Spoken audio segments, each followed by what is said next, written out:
Hello friends, आज हम discuss करने वाले हैं लीनियर पॉलिनोमियल्स के बारे में। तो लीनियर पॉलिनोमियल्स का जो स्टैंडर्ड फॉर्म होता है वो होता है ax plus b. Linear polynomial का जो स्टैंडर्ड फॉर्म होता है वो होता है ax plus b, px is equals to ax plus b. ठीक है। इसमें नंबर ऑफ ज़ीरोज़ की अगर हम बात करें तो जैसे कि हम ऑलरेडी डिस्कस कर चुके हैं, इन linear polynomials number of zeros होते हैं 1, इसकी डिग्री भी होती है 1। यहाँ पे जब हमने ax प्लस बी लिखा है तो प्लीज़ इस चीज़ को ध्यान रखिएगा कि a can not be equals to 0।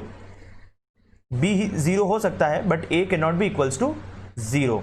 तो ये कंडीशन हो गई जो इसके लिए कंपलसरी होती है। नंबर ऑफ जीरोज 1 होते हैं, डिग्री 1 होती है लीनियर इक्वेशन में, लीनियर पॉलिनोमियल्स में, सॉरी।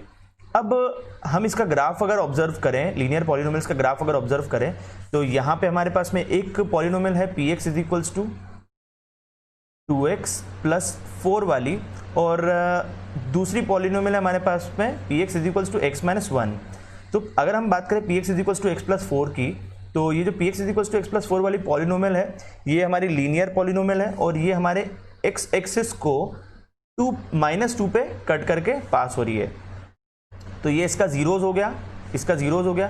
तो अगर हम इसके जीरोज को निकाले भी तो इसको भी हम ऐसे निकाल सकते हैं, 0 is equals to 2x plus 4। px की वैल्यू को 0 पुट करके हम इसके जीरोज फाइंड कर सकते हैं, क्योंकि जीरोज क्या होता है, the value of x at which the polynomial become 0। तो 2x is equals to -4 and x is equals to -4/2, that is -2। x की वैल्यू आ रही -2। तो ये जो -2 है हमारा, this is the zero of the polynomial, और ये वो वाला पॉइंट है हमारा जहाँ पे हमारा पॉलिनोमियल जीरो हो जाता है, और यही वो पॉइंट है जहाँ पे हमारा पॉलिनोमियल है वो x एक्सिस को कट होके पास होता है। ठीक है। और जैसा कि हम ऑलरेडी एक हमारे ग्राफ वाले वीडियो में पढ़ चुके हैं कि ये जो 4 है, ये 4 हमारा कांस्टेंट होता है जो कि y एक्सिस को कट करके जाता है। जिस पॉइंट पे ये y एक्सिस को कट करके जा रहा है वो कांस्टेंट वैल्यू होती है ये। तो ये y एक्सिस को 4 पे कट कर रहा है, इसलिए इसकी वैल्यू है 4। अब हम सेकंड पॉलिनोमियल की बात करते हैं, y is equals to x minus 1, sorry px is equals to x minus 1। अब अगेन वही बात, अगर हम px को इक्वल टू 0 पुट कर दें तो x minus 1 is equals to 0, तो x की वैल्यू आ रही है हमारी +1। यहाँ पे x की वैल्यू +1 आ रही है फॉर दिस पर्टिकुलर पॉलिनोमियल।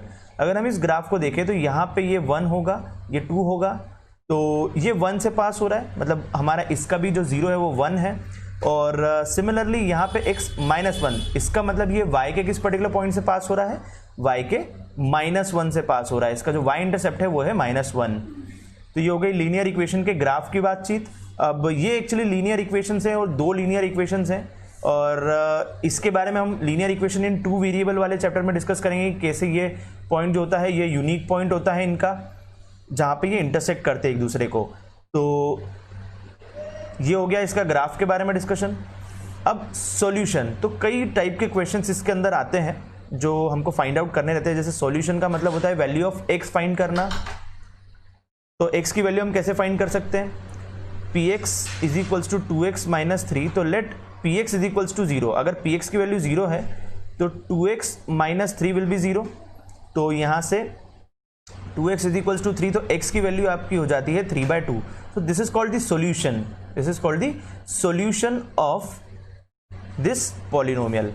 इसके अलावा और भी अलग अलग टाइप के क्वेश्चंस बनते हैं कि find the value of the polynomial, the value of polynomial px is equals to, यही वाली पॉलिनोमियल ले लेते हैं हम, 2x minus 3 at x is equals to 0, 1, 2। अगर हमको इसको x इज इक्वल्स टू 0, 1 और 2 पे इसकी वैल्यू फाइंड करनी है तो इस टाइप के भी क्वेश्चंस इसके अंदर बनते हैं जो सिंपल क्वेश्चंस होते हैं। तो हम क्या करेंगे, इसकी वैल्यू 0 पे निकालेंगे। तो x की जगह पे हम 0 पुट कर देंगे, 2 इंटू 0 माइनस 3, दैट इज -3, क्योंकि 2 इंटू 0 विल बी 0, तो -3 बचेगा। अगर हम इसकी वैल्यू एट 1 निकालें, at x is equals to 1 इसकी वैल्यू फाइंड करें, तो 2 into 1 -3, that is -12 will be the answer. And ये हो गई हमारी p2 की वैल्यू। तो p2 की वैल्यू क्या होगी, 2 इंटू 2 -3, दैट इज 1। तो इसका मतलब ये हुआ कि अगर हम x की वैल्यू 0 रखेंगे तो हमारा कोऑर्डिनेट आएगा -3, तो 0, -3 हमारी पहला पॉइंट आ जाएगा, 0, -3 ये वाला पॉइंट आ जाएगा, 0, -3। x की वैल्यू 0 तो y की वैल्यू या px की वैल्यू -3। फिर अगर हम 1 रखें x की वैल्यू तो -1 आ जाएगी हमारी y की वैल्यू।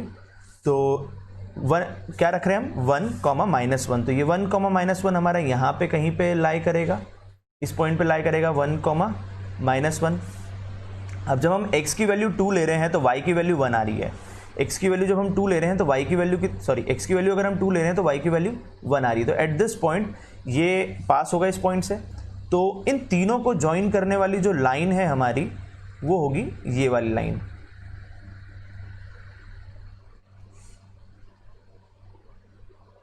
इन तीनों से पास होके जाने वाली जो लाइन होगी हमारी वो होगी ये वाली लाइन जो इन तीनों से पास होगी।